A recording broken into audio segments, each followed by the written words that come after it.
నమస్తే welcome to 99 TV 30,000 మంది కూడా లేని పీపుల్స్ ఆర్మీని ఎదుర్కోవడానికి 1,00,000 మంది బలగాలతోటి కేంద్ర హోంమంత్రి అమిత్ షా ఒక పెద్ద సైన్యాన్ని తయారు చేసి అబూజ్ మడ్ అభయారణ్యంలోకి వదిలేస్తున్నారు. పెద్ద సాహసం ఇది. ఎప్పుడో కొండపల్లి సీతారామయ్య ఆధ్వర్యంలో ఏర్పాటైన ఈ కీలకమైన ప్రాంతంలో మావోయిస్ట్ కార్యకలాపాలు ఈరోజు విస్తృతి చెంది వాళ్ళు కూడా టెక్నాలజీని అందిపుచ్చుకొని పదే పదే వరుస దాడులకు తెగబడుతూ పోలీసుల ప్రాణాలని సాధారణ పౌరుల ప్రాణాలని హరిస్తున్న క్రమంలో కేంద్ర ప్రభుత్వం చాలా సీరియస్గా ఆలోచించింది. 2026 మార్చి 31 నాటికి అంటే కరెక్ట్గా ఏడాదిన్నర సమయంలో మొత్తం మావోయిస్టులను తుడిచేస్తాం. మావోయిస్టు తీవ్రవాదం అనేది ఉగ్రవాదం అనేది ఇక్కడ ఉండదు. అది తీవ్రవాదం అయితే తీవ్రవాదం, ఉగ్రవాదం అయితే ఉగ్రవాదం ఇక ఉండదు. దాదాపు 5 రాష్ట్రాలు దీని నుంచి బెనిఫిట్ అవుతాయి. 5 రాష్ట్రాలు ఏంటంటే ఛత్తీస్గఢ్, బీహార్, అలాగే Madhya Pradesh, Telangana, Andhra Pradesh and part of west Bengal. దాంట్లో వెస్ట్ బెంగాల్లో కొంత వీటిని విముక్తి చేసి రెడ్ కారిడార్ అనే ఒక ఆలోచనని తుంచేయబోతున్నామని కేంద్ర హోంమంత్రి అమిత్ షా చాలా స్పష్టమైన సంకేతం ఇచ్చారు. నిజమే, ఇది ఒక సీరియస్ కమిట్మెంట్. ఇందులో 2 అంశాలు ఉంటాయి, 2 కోణాలు కూడా ఉంటాయి. ఒక కాయిన్కి బొమ్మ బొరుసు ఎట్లా ఉంటాయో, బొమ్మ ఏంటంటే వామపక్ష తీవ్రవాదాన్ని దేశం నుంచి తరిమేశామనే ఘనతని మరి ఎన్డీఏ ప్రభుత్వం తన ఖాతాలో వేసుకోవటం, ప్రత్యేకించి ఆ క్రెడిట్ మొత్తం అమిత్ షాకి దక్కటం. ఇక రెండో కోణం ఏంటంటే ఈ రాబోయే ఎన్నికల్లో ఆల్రెడీ ఎన్నికల ఫలితాలు వచ్చేస్తున్నాయి. రాబోయే ఎన్నికల్లో బీజేపీకి ప్రతికూల పవనాలు వీచినా సరే ఈ 5 రాష్ట్రాల్లో గిరిజనుల జీవితాలు బాగుపరిచిన ఇది ఘనతంతా బీజేపీదే అని రాబోయే రోజుల్లో చెప్పుకోవడానికి తర్వాత ఎలక్షన్స్కి ప్లాట్ఫామ్ క్రియేట్ చేసుకోవడానికి అమిత్ షా చేసిన ఆలోచన.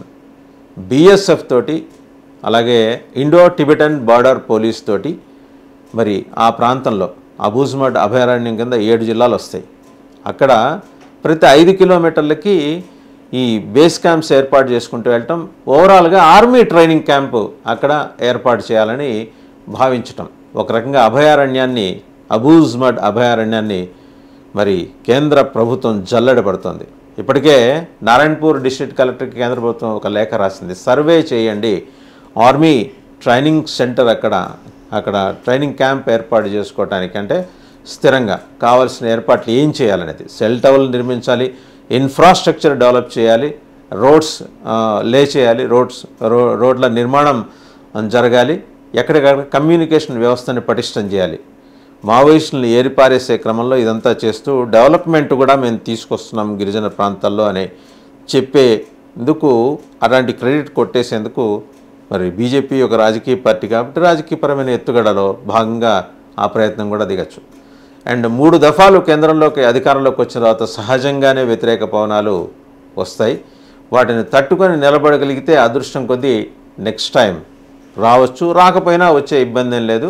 మావోయిస్ట్ తీవ్రవాదాన్ని మేం కాబట్టి అణిచేయగలిగామని చెప్పుకోవడానికి బీజేపీ చేతిలో ఒక బలమైన వెపన్గా ఈ చర్య ఉండబోతుంది. Right, in what way it is going to helpful for Telangana and Andhra Pradesh అనే అంశం తెర మీదకి వచ్చినప్పుడు బీజేపీ చాలా స్ట్రాటజిక్గా అడుగులు వేస్తుంది. ఎందుకంటే జాగ్రత్తగా చూస్తే ఇవన్నీ ఆంధ్రప్రదేశ్ నుంచి ఇంకా కిందకి దిగితే తమిళనాడుకి కూడా లింక్ అయి ఉన్న అంశాలు. తమిళనాడులో ఈ మావోయిస్ట్ తీవ్రవాదం కన్నా వాళ్ళకు ఉన్నది ఏంటంటే ఫెనటిక్ లింగ్విస్టిక్ ఫెనటిజం వాళ్ళకు ఉంది. అంటే భాషాపరమైన ఒక ఉన్మాదం వాళ్ళకి ఎక్కువ ఉంటుంది. ఎల్టీటీ ద్వారా సమస్యలు తెచ్చుకున్నది ఆ కారణంగానే.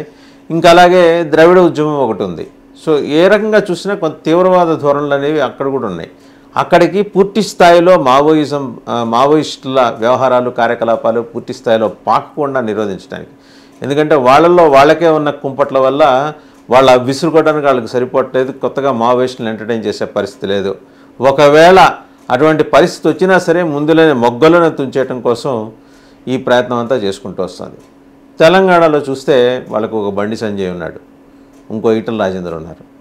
అగ్రెసివ్గా బీజేపీ పాలిటిక్స్ని కాషాయ పరమైన ఒక భావోద్వేగాల్ని ముందుకు తీసుకెళ్ళటానికి వాళ్ళు ఉన్నారు.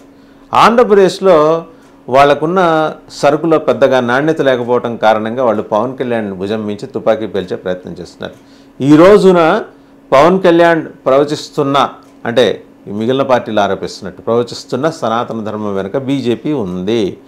అలాగే పవన్ భుజం మించి గురిపెట్టిన తుపాకీ చెన్నైలో డైరెక్ట్గా ముఖ్యమంత్రి అధికారిక నివాసానికి ఎయిమ్ చేసి టార్గెట్ చేసి ఉంది. ఎందుకంటే తండ్రి కొడుకులు ఇద్దరు, పెద్ద స్టాలిన్ చిన్న స్టాలిన్ ఇద్దరు అసలు ఆ పార్టీ వ్యవస్థాపకుడు కరుణానిధి కన్నా కూడా ఎక్కువ స్థాయిలో సనాతన ధర్మం మీద దాడి చేస్తుంటారు. వాళ్ళ ఇంట్లో మాత్రం ఆచరించేవన్నీ కూడా హిందూ సంప్రదాయాలే. అంటే పెద్ద స్టాలిన్ గారి భార్య చిన్న స్టాలిన్ గారి మాతృమూర్తి, ఆవిడ హిందూ సంప్రదాయం ఫాలో అవుతుంది. వీళ్ళిద్దరూ నాస్తికులు అంటారు, కానీ పొద్దున్న లేస్తే క్రైస్తవ సంఘాలు జరిపే కార్యక్రమాల్లో వెళ్ళి హిందూ సనాతన ధర్మం మీద దాడి చేయడం అనేది వీళ్ళకి రివాజుగా మారిందనేది వాళ్ళ మీద ఉన్న అభియోగం. అయినా కూడా ఏంటంటే ఎన్నికల సమయానికి హిందువులు అవన్నీ మర్చిపోయి డిఎంకేకి ఓట్లు వేస్తుంటారు. సరే, ఈసారి ఏంటంటే to break the ice BJP అన్నామలైని ప్రయోగించింది. అన్నామలైని ప్రయోగించిన తర్వాత వాళ్ళకి సరైన రిజల్టే కనిపించింది. బీజేపీ ఓట్ల శాతం పెరిగింది. సో ఇంకా లెక్కునే ఎక్కడుంది. కర్ణాటకలో ఆల్రెడీ ఎస్టాబ్లిష్డ్ పార్టీ, 2 సార్లు అధికారం చూసిన పార్టీ బీజేపీ. ఆంధ్రప్రదేశ్లో పెనట్రేట్ అవ్వాలి, తెలంగాణలో పెనట్రేట్ అవ్వాలి. తెలంగాణలో ఇందాక చెప్పినట్టు వాళ్ళిద్దరూ ఉన్నారు, ఆంధ్రప్రదేశ్లో పవన్ కళ్యాణ్.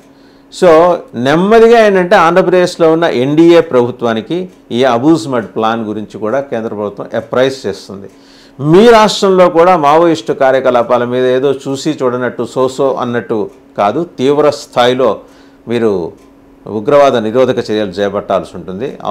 అవసరమైతే మీ సహకారం, మీ పోలీస్ సహకారం కూడా మేము తీసుకుంటాం. Already Indo Tibetan border police, border security force అక్కడ ఉన్నాయి. స్పెషల్ బెటాలియన్స్ కూడా ఏర్పాటు చేసే క్రమంలో భాగంగా వాళ్ళు ఆంధ్రప్రదేశ్ నుంచి section of police personnel from Greyhounds తీసుకునే అవకాశం ఉంది. సో దీనికి మరి ముఖ్యమంత్రిని అప్రమత్తం చేయాలంటే వాళ్ళ చేతిలో ఉన్న వెపన్ ఉప ముఖ్యమంత్రి పవన్ కళ్యాణ్. ఆల్రెడీ ఆయన రిలీజియస్ ఫెర్వర్ని బాగానే ఆంధ్రప్రదేశ్ ప్రజల్లో నాటగలిగారు కాబట్టి ఆయన ద్వారానే ఈ కార్యక్రమం కూడా చూపెట్టి వామపక్ష తీవ్రవాదాన్ని ఆంధ్రప్రదేశ్లోకి ఎంటర్ కానికుండా చేయడానికి పవన్ కళ్యాణ్ సహాయ సహకారాలు పూర్తి స్థాయిలో తీసుకోవాలని చెప్పేసి కేంద్ర ప్రభుత్వం నిర్ణయించింది. అమిత్ షా రేపో మాపో ఆ విషయం మీద మరి డిప్యూటీ చీఫ్ మినిస్టర్ని కూడా పిలుస్తారు. లా అండ్ ఆర్డర్ సబ్జెక్ట్ ఆయనది కాకపోయినప్పటికీ లా అండ్ ఆర్డర్ ఈ రోజుకి ముఖ్యమంత్రి చేతిలోనే ఉంది. ముఖ్యమంత్రి చెప్తారు, ముఖ్యమంత్రికి పవన్ కళ్యాణ్ ద్వారా కూడా చెప్పిస్తారు. ఇది బీజేపీ ప్లాన్. రాష్ట్ర బీజేపీ శాఖ ఇందులో నిమిత్త మాత్రమే. అందులో ఎవ్వరికీ లేదు. నేషనల్ హెడ్ క్వార్టర్స్ దగ్గర పురంధరేశ్వరి గారికి లేదు, మాజీ అధ్యక్షుడు సోము వీర్రాజు గారికి లేదు. జాతీయ కార్యవర్గ సమావేశాలు ఎప్పుడైనా పెట్టి వీళ్ళని ఏమన్నా ఆహ్వానితులుగా పిలిస్తే వెళ్ళి అక్కడ కూర్చొని ఆ సమావేశాలకు అటెండ్ అయ్యి వాళ్ళు చెప్పింది ఈయన వచ్చి పనిచేసుకోవటమే కానీ ఇతరత్రా పెద్దగా వీళ్ళకి ఉపయుక్తమైన వ్యవహారం వీళ్ళ ద్వారా ఏమీ ఉండదని బీజేపీ హెడ్ క్వార్టర్స్కి తెలుసు. అందుకనే పవన్ కళ్యాణ్ని తమ వెపన్గా ఉపయోగించుకుంటోంది. ఆంధ్రప్రదేశ్లో వరకు చూస్తే వామపక్ష తీవ్రవాదాన్ని అణిచివేయటానికి కావాల్సిన సహాయక చర్యల కోసం పవన్ ద్వారా ఎన్డీఏ సర్కార్ సున్నితంగా మరి చంద్రబాబు గారితో, ముఖ్యమంత్రి చంద్రబాబు గారితో డీల్ చేస్తుంది. ఇదన్నమాట అమిత్ షా గారి ప్లాన్.